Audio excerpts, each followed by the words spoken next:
ഇന്ന് നമുക്ക് ഈ ഫ്രോക്ക് എങ്ങനെ ചെയ്തെടുക്കാമെന്ന് നോക്കാം. ഇത് 5 മന്ത് മുതൽ 1 ഇയർ വരെയുള്ള കുട്ടികൾക്ക് ഇടാൻ പറ്റുന്ന രീതിയിലാണ് ചെയ്തിട്ടുള്ളത്.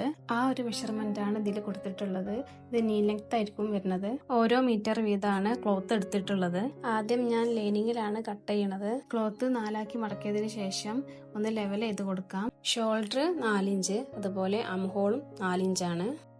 ബോഡി പാർട്ട് 7 ഇഞ്ചാണ്. അതിൽ 1 ഇഞ്ച് സീം അലവൻസ് ആയിരിക്കും. ചെസ്റ്റ് 5 ഇഞ്ചാണ്. 1.5 ഇഞ്ചാണ് ഞാനിവിടെ തയ്യൽ തുമ്പായിട്ട് കൊടുക്കണത്. ചെസ്റ്റിലെ അളവ് തന്നെയാണ് ഇവിടെയും ഞാൻ കൊടുത്തിട്ടുള്ളത്. ഇനി ഇത് കൂട്ടി യോജിപ്പിച്ചു കൊടുക്കാം. ഇതിന്റെ നെക്ക് വിഡ്ത് 2.5 ഇഞ്ചും ലെങ്ത് 2 ഇഞ്ചും ആണ്. ഇതിന്റെ സ്ലീവ് സ്ട്രാപ്പ് ആയിട്ടാണ് വരല്. ഇനി ഈ മാർക്ക് ചെയ്തത് ഒരു ബോക്സ് ആക്കിയിട്ട് വരച്ചു കൊടുക്കുക. ഇനി നമുക്ക് നെക്കിന്റെ താഴെ ഭാഗത്തുനിന്ന് മേലോട്ട് ഒരു 1/4 ഇഞ്ചും നെക്കിന്റെ സൈഡിലോട്ട് ഒരു 1/2 ഇഞ്ചും മാർക്ക് ചെയ്യുക. ഇപ്പോൾ ഈ അടയാളപ്പെടുത്തിയ ഭാഗം ഒന്ന് സ്ട്രൈറ്റ് ആയിട്ട് വരച്ചു കൊടുക്കുക.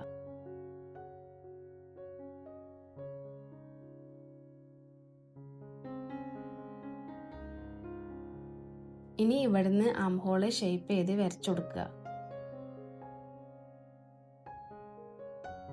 ഇനി നമുക്ക് ഈ വേസ്റ്റിന്റെ ഭാഗത്ത് 1/2 ഇഞ്ച് മുകളിലോട്ട് മാർക്ക് ചെയ്തിട്ട് ചെറുതായിട്ടൊന്ന് ചെരിച്ച് വരച്ചു കൊടുക്കുക. ഇനി ഈ മാർക്ക് ചെയ്തതൊക്കെ നമുക്ക് കട്ട് ചെയ്തെടുക്കാം.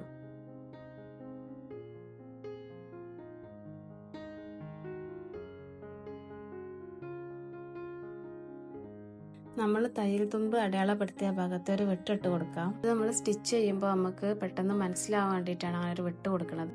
ഇപ്പൊ നമുക്ക് ഫ്രണ്ടും ബാക്കും ബോഡി പാർട്ട് കിട്ടി. ഇനി ഇത് വെച്ചിട്ട് നമുക്ക് മെയിൻ ക്ലോത്ത് കട്ട് ചെയ്യണം. മെയിൻ ക്ലോത്ത് 2 ആക്കി മടക്കിയതിന് ശേഷം നമ്മൾ വെട്ടിയ ലൈനിങ് മേലെ വെച്ചിട്ട് അത് നേരെ കട്ട് ചെയ്തെടുക്കണം. വീഡിയോയിൽ കാണുന്നത് പോലെ നമുക്ക് സ്റ്റിച്ച് ചെയ്യുമ്പോൾ അവസാനം ഷേപ്പ് ചെയ്ത് കൊടുക്കാം. ഇനി ഈ 2 ആക്കി മടക്കിയ ക്ലോത്തിനെ സെപ്പറേറ്റ് ആക്കാം. ഇപ്പോൾ നമുക്ക് ഫ്രണ്ടുക്കും ബാക്കും ഓരോ പീസ് കിട്ടി.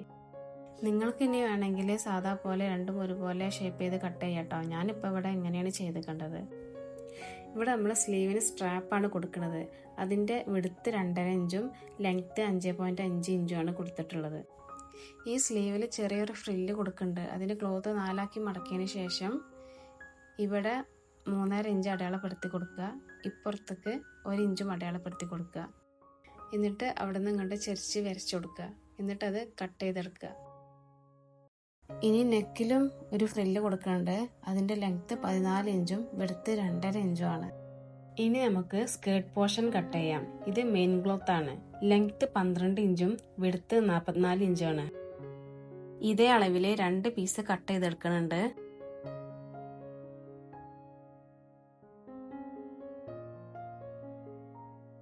ഇനി നമുക്ക് ലൈനിങ് കട്ട് ചെയ്യാം. ലൈനിങ്ങിന്റെ ലെങ്ത് 10 ഇഞ്ചും വിഡ്ത്ത് 33 ഇഞ്ചാണ്. ഇപ്പോൾ കട്ടിംഗ് ഒക്കെ കഴിഞ്ഞു. ഇനി നമുക്ക് സ്റ്റിച്ച് ചെയ്ത് തുടങ്ങാം. ആദ്യം നമുക്ക് സ്ലീവ് ആണ് സ്റ്റിച്ച് ചെയ്യാനുള്ളത്. അതിന്റെ താഴെ ഭാഗത്ത് സ്ട്രൈറ്റ് ആയിട്ട് വരുന്ന ഭാഗം മടക്കി തയ്ക്കാം. അതിന്റെ മേലെ കേർവായിട്ട് വരുന്ന ഭാഗം നമുക്ക് ഡബിൾ സ്റ്റിച്ച് കൊടുക്കണം. അത് നമുക്ക് ഫ്രില്ലായിട്ട് എടുക്കാൻ വേണ്ടിയിട്ടാണ്. ഞാൻ കാണിച്ചു തരാം എങ്ങനെ ഡബിൾ സ്റ്റിച്ച് ഇടേണ്ടതെന്ന്. ആദ്യം ഒരു സ്റ്റിച്ച് ഈ അരികത്തു കൂടെ കൊടുക്കുക. ഇതിന്റെ അരികത്തു കൂടെ തന്നെ മറ്റേ സ്റ്റിച്ചും കൊടുക്കുക. 2 സ്റ്റിച്ചും തമ്മിൽ കൂട്ടി മുട്ടരുത്. നൂല് കട്ട് ചെയ്യുമ്പോൾ കുറച്ച് ലെങ്ത്തിൽ കട്ട് ചെയ്യണം. 4 നമുക്ക് നൂല് വലിക്കാൻ പറ്റുള്ളൂ. ഇനി ഇത് ഒരു സൈഡില് ഏതെങ്കിലും ഒരു ഭാഗത്തെ മേലെ ഭാഗത്തെ നൂലാണെങ്കിൽ അത്, അല്ലെങ്കിൽ താഴെ ഭാഗത്തെ നൂലാണെങ്കിൽ ആ 2 നൂലെടുത്തിട്ട് ഇതുപോലെ ഇങ്ങനെ വലിച്ചെടുക്കുക. ഏതെങ്കിലും ഒരു ഭാഗത്തെ നൂലാണ് കേട്ടോ വലിക്കേണ്ടത്. 2 സൈഡിലെയും നൂല് ഒരുമിച്ച് വലിച്ചിട്ടുണ്ടെങ്കിൽ നൂല് പൊട്ടിപ്പോവും. ഇതുപോലെ മൊത്തമായിട്ടും നൂല് വലിച്ചുകൊണ്ട് ഫ്രില്ലിട്ടെടുക്കുക. നമുക്ക് മൊത്തം ഫ്രില്ലായിട്ട് കിട്ടിയിട്ടുണ്ട്. ഇതുപോലെ മറ്റേ സ്ലീവിൻ്റെതും കൂടെ ചെയ്തെടുക്കണം. ഞാനിപ്പോൾ ഇതിൽ ഒന്നേ കാണിച്ചിട്ടുള്ളൂ. ഇനി ഇത് സ്ലീവിന്റെ സ്ട്രാപ്പിലാണ് നമ്മൾ ഈ ഫ്രില്ല് അറ്റാച്ച് ചെയ്ത് കൊടുക്കുന്നത്.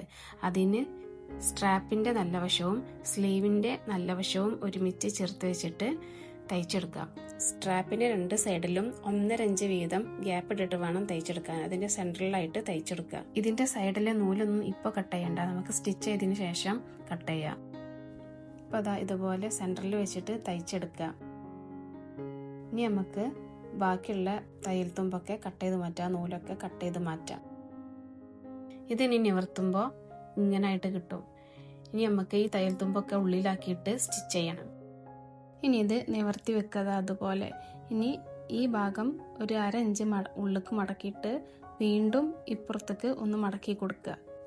ഇനി ഇവിടെ തയ്ച്ചെടുക്കുക. അപ്പോൾ നമുക്ക് നല്ല നീറ്റായിട്ട് കിട്ടും. പറയുന്നതിനേക്കാളും ഇത് കാണുമ്പോഴായിരിക്കും നിങ്ങൾക്കത് മനസ്സിലാവുക. അപ്പോൾ ഞാനത് സ്റ്റിച്ച് ചെയ്യണതൊക്കെ കാണിക്കുന്നുണ്ട്. അതുപോലെ സ്റ്റിച്ച് ചെയ്തെടുക്കുക. ഇപ്പോൾ ഇതിൻ്റെ തയ്യൽ തുമ്പൊക്കെ ഇതിൻ്റെ ഉള്ളിലായി. ഇപ്പോൾ നമുക്ക് നല്ല നീറ്റായിട്ട് ഇത് കിട്ടിയിട്ടുണ്ട്. ഇതുപോലെ നമുക്ക് ഒന്നും കൂടെ ചെയ്തെടുക്കണം. ഞാൻ ഒന്നും കൂടെ ചെയ്തെടുത്തിട്ടുണ്ട്. അപ്പോൾ ഇതാണ് കേട്ടോ നമ്മുടെ സ്ലീവ്. ഇനി നമുക്ക് നെക്കിലാണ് ഫ്രില്ല് കൊടുക്കാനുള്ളത്. നേരത്തെ ചെയ്ത പോലെ ഒരു സൈഡ് മടക്കി തയ്ക്കുക. മറ്റേ സൈഡിൽ നമുക്ക് ഡബിൾ സ്റ്റിച്ച് കൊടുക്കാം. നമ്മൾ സ്ലീവിന് ചെയ്തില്ലേ അതുപോലെ ചെയ്തെടുക്കുക. ഒരു സ്റ്റിച്ചിൽ ഫ്രില്ല് ഇടുന്നതിനേക്കാളും ഡബിൾ സ്റ്റിച്ച് ഇട്ട് ഫ്രില്ല് ഇടുമ്പോഴാണ് ഭംഗി തോന്നിയിട്ടുള്ളത് എനിക്ക്. ഇനി നിങ്ങൾക്ക് കൈ കൊണ്ട് ചെറിയ ഞൊറിവിട്ട് എടുക്കണം എന്നുണ്ടെങ്കിൽ അങ്ങനെയും ചെയ്യാം. ഞാനിപ്പോൾ ഇവിടെ ഇതിങ്ങനെയാണ് ചെയ്തിട്ടുള്ളത്. സ്ട്രാപ്പിലെ സ്ലീവിലും ഇതുപോലെ തന്നെയാണ് കേട്ടോ ചെയ്തിട്ടുള്ളത്. ഞാനിവിടെ മേലെ ഭാഗത്തെ 2 നൂലാണ് വലിക്കണത്. അത് രണ്ടും പതുക്കെ വലിച്ചെടുക്കുക. സൂക്ഷിച്ച് വേണം വലിക്കാൻ. നൂല് പൊട്ടിപ്പോവാതെ നോക്കണം. അങ്ങനെ നൂല് വലിക്കുക, ക്ലോത്ത് അഡ്ജസ്റ്റ് ചെയ്ത് കൊടുക്കുക. അങ്ങനെയാണ് ഫ്രില്ലിട്ട് എടുക്കേണ്ടത്. ഇതുപോലെ ഇതിൻ്റെ ഞൊറിവുകളൊക്കെ അഡ്ജസ്റ്റ് ചെയ്ത് കൊടുക്കുക. ഇനി നമുക്ക് ബോഡി പാർട്ട് കട്ട് ചെയ്യാം. ഇത് ഇതിൻ്റെ നല്ല വശമാണ്. അതിൻ്റെ മുകളിൽ നമ്മൾ നെക്കിന് ഫ്രില്ല് കൊടുത്തിട്ടുണ്ടായിരുന്നല്ലോ, അത് വെക്കുക. അതിൻ്റെ നല്ല വശം മുകളിലും ചീത്തവശമാണ് താഴെ വരുന്നത്. ഇനി സ്ലീവിൻ്റെ നല്ല വശം താഴെയും ചീത്തവശമാണ് മുകളിൽ വരുന്നത്. അതായത് ക്ലോത്തിന്റെ നല്ല വശവും സ്ട്രാപ്പിന്റെ നല്ല വശവും ഒരുപോലെ വരുന്ന രീതിയിൽ. ഇതെല്ലാം ഇവിടെ ഇങ്ങനെ വെച്ചെടുത്തതിന് ശേഷം നമ്മൾ കട്ട് ചെയ്ത ലൈനിങ് ഇവിടെ വെച്ചെടുത്തിട്ട് അതുപോലെ ഇവിടെ ഇങ്ങനെ സ്റ്റിച്ച് ചെയ്തെടുക്കുക. അതിന്റെ ആം ഹോളും നെക്കും സ്റ്റിച്ച് ചെയ്തെടുക്കുക. തെന്നി പോവാതിരിക്കാൻ ഞാൻ പിന്നു കുത്തി കൊടുത്തിട്ടുണ്ട്. ഇതുപോലെ സ്റ്റിച്ച് ചെയ്തെടുക്കുക.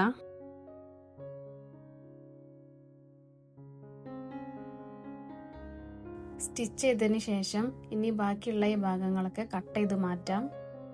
ഇനി ഇവിടെ ചെറുതായിട്ട് വെട്ടിട്ട് കൊടുക്കണം കേട്ടോ. സ്റ്റിച്ചിൽ തട്ടാതെ വേണം വെട്ടിട്ട് കൊടുക്കാൻ. 2 ഭാഗവും വെട്ടിട്ട് കൊടുത്തതിന് ശേഷം ഇനി നമുക്കിത് മറിച്ചെടുക്കാം. ഇപ്പോൾ നെക്കും സ്ലീവൊക്കെ നല്ല വൃത്തിയിൽ കിട്ടിയിട്ടുണ്ട്. ഇത് ഫ്രണ്ട് സൈഡാണ് ഇപ്പോൾ നമ്മൾ സ്റ്റിച്ച് ചെയ്ത്. ഇനി ബാക്ക് സൈഡ് സ്റ്റിച്ച് ചെയ്യണം. അതിന് വേണ്ടിയിട്ട് നല്ല വശം മുകളിൽ വരുന്ന രീതിയിൽ ബാക്ക് സൈഡിലെ ക്ലോത്ത് എടുക്കുക. ഇതിന്റെ മുകളിൽ നല്ല വശം വരുന്ന രീതിയിൽ ഫ്രണ്ട് പോർഷൻ വെച്ചുകൊടുക്കുക. ഇനി ഇതിന്റെ മുകളിൽ നമ്മൾ നേരത്തെ കട്ട് ചെയ്ത് വെച്ച ലൈനിങ് വെച്ചിട്ട് ആം ഹോളും നെക്കും സ്റ്റിച്ച് ചെയ്തെടുക്കുക. ഇവിടെ ഞാൻ സ്റ്റിച്ച് ചെയ്തെടുത്തിട്ടുണ്ട്. ഇനി ഇവിടെ കട്ട് ചെയ്ത് മാറ്റാം. അതിനുശേഷം ആം ഹോളില് സ്റ്റിച്ചിൽ തട്ടാതെ ചെറിയ വെട്ടിട്ട് കൊടുക്കണം. ഇനി ഇത് മറിച്ചെടുക്കാം.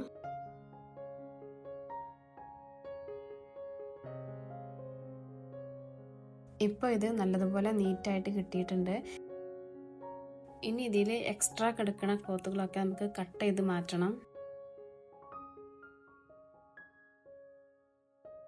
ഇനി ഈ ബോഡി പാർട്ട് ക്ലോസ് ചെയ്തെടുക്കണം. അതിന് മുൻപ് ഫ്രോക്കിന്റെ ബാക്കിൽ കെട്ടാൻ വേണ്ടിയിട്ട് വള്ളി വെച്ചു കൊടുക്കുന്നുണ്ട്. അത് ഇപ്പോൾ വെച്ചു കൊടുക്കണം. അത് രണ്ടും വെച്ചെടുത്തതിന് ശേഷം നമുക്ക് ബോഡി പാർട്ട് ക്ലോസ് ചെയ്യാം. ഞാനിവിടെ കുട്ടികൾക്ക് കംഫർട്ടായ രീതിയിൽ തയ്യൽ തുമ്പ് കുട്ടികളെ കുത്താത്ത രീതിയിലാണ് ഇവിടെ തയ്ച്ചെടുക്കുന്നത്. 2 സൈഡിലെയും നല്ല വശങ്ങൾ ഒരുപോലെ വരുന്ന രീതിയിൽ വീഡിയോയിൽ കാണുന്ന പോലെ നല്ല വശം ഒരു സൈഡിലും ലൈനിങ് ഒരു സൈഡിലും വെച്ചിട്ട് തയ്ച്ചെടുക്കുക. നമ്മൾ എത്രയാണോ തയ്യൽ തുമ്പ് വിട്ടിട്ടുള്ളത് അതിനനുസരിച്ച് നമ്മൾ തയ്ച്ചെടുക്കുക. ഞാനിവിടെ 1.5 ഇഞ്ചാണ് തയ്യൽ തുമ്പ് വിട്ടിട്ടുള്ളത്. അപ്പോൾ അത് അടയാളപ്പെടുത്തിയിട്ട് അതുപോലെ സ്റ്റിച്ച് ചെയ്യുക. അവിടെ സ്റ്റിച്ച് ചെയ്തത് നമ്മൾ മറിച്ചെടുക്കുമ്പോൾ ഇതുപോലെ 2 വശവും ഒരുപോലെ കിട്ടും. നമുക്ക് തയ്യൽ തുമ്പ് ഉള്ളിലേക്കായ രീതിയിൽ ഉള്ളിലും പുറത്തും നമുക്ക് തയ്യൽ തുമ്പ് കാണാൻ പറ്റൂല. അതുപോലെ ആയി കിട്ടും. ഇനി നമുക്ക് മെയിൻ ക്ലോത്തും ലൈനിങ്ങും കൂടെ കൂട്ടി സ്റ്റിച്ച് ചെയ്യണം. ഇനി നമുക്ക് സ്കേർട്ട് ഭാഗമാണ് ചെയ്തെടുക്കാനുള്ളത്. അതിന് ചെറിയ ഞൊറിവുകളായിട്ട് ഇട്ട് കൊടുക്കാം. വീഡിയോയിൽ കാണുന്ന പോലെ ഞാൻ ഇങ്ങനെയാണ് ഞൊറിവുകൾ ഇട്ട് കൊടുക്കുന്നത്. മറ്റേ സ്കേർട്ട് പാർട്ടും ഇതുപോലെ ചെയ്തെടുക്കുക.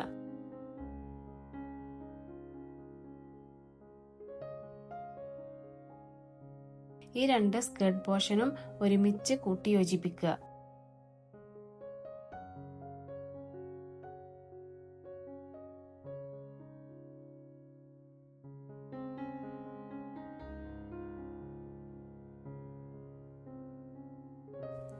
ഇപ്പോൾ ഇവിടെ നമ്മൾ സ്കേർട്ട് പോർഷൻ സ്റ്റിച്ച് ചെയ്തെടുത്തിട്ടുണ്ട്. ഇനി ഇത് നമ്മൾക്ക് ബോഡി പാർട്ടിലേക്ക് അറ്റാച്ച് ചെയ്ത് കൊടുക്കണം.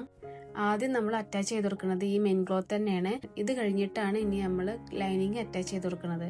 വീഡിയോയിൽ കാണുന്നത് പോലെ ബോഡി പാർട്ടിന്റെ നല്ല വശവും സ്കേർട്ട് പോർഷന്റെ നല്ല വശവും ഒരുമിച്ച് വെച്ചിട്ട് റൗണ്ട് ആയിട്ട് സ്റ്റിച്ച് ചെയ്ത് കൊടുക്കുക. സ്റ്റിച്ച് ചെയ്യാനുള്ള സൗകര്യത്തിന് വേണ്ടിയിട്ട് ഞാൻ പിന്ന് കുത്തി കൊടുത്തിട്ടുണ്ട്. ഇനി ഇതുപോലെ റൗണ്ടായിട്ട് സ്റ്റിച്ച് ചെയ്ത് കൊടുക്കുക. ഇത് ഞാനിവിടെ സ്റ്റിച്ച് ചെയ്തെടുത്തിട്ടുണ്ട്. ഇനി ഇതിൽ ലൈനിങ് അറ്റാച്ച് ചെയ്ത് കൊടുക്കണം. ലൈനിങ് നമ്മൾ നേരത്തെ സ്കേർട്ട് ഭാഗം ചെയ്ത പോലെ തന്നെ റൗണ്ടായിട്ട് സ്റ്റിച്ച് ചെയ്തെടുക്കുക. ലൈനിങ് എങ്ങനെ അറ്റാച്ച് ചെയ്ത് കൊടുക്കേണ്ടതെന്ന് വെച്ചാൽ ബോഡി പാർട്ടിൻ്റെ ഉള്ളിലേക്ക് ലൈനിങ് ഇറക്കി വെക്കുക. എന്നിട്ട് അതിൻ്റെ ഉള്ളിലൂടെയാണ് നമ്മൾ സ്റ്റിച്ച് ചെയ്ത് കൊടുക്കേണ്ടത്.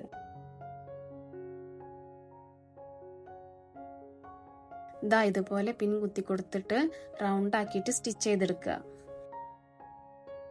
ഇപ്പോൾ ഇതിവിടെ തയ്ച്ചെടുത്തിട്ടുണ്ട്. ഇതിനി നിവർത്തുമ്പോൾ ഇതിൻ്റെ ഉള്ളിൽ തയ്യൽ തുമ്പൊന്നും കാണൂല. തയ്യൽ തുമ്പൊക്കെ ഇതിൻ്റെ ഉള്ളിലായിട്ട് പോയിട്ടുണ്ടാവും.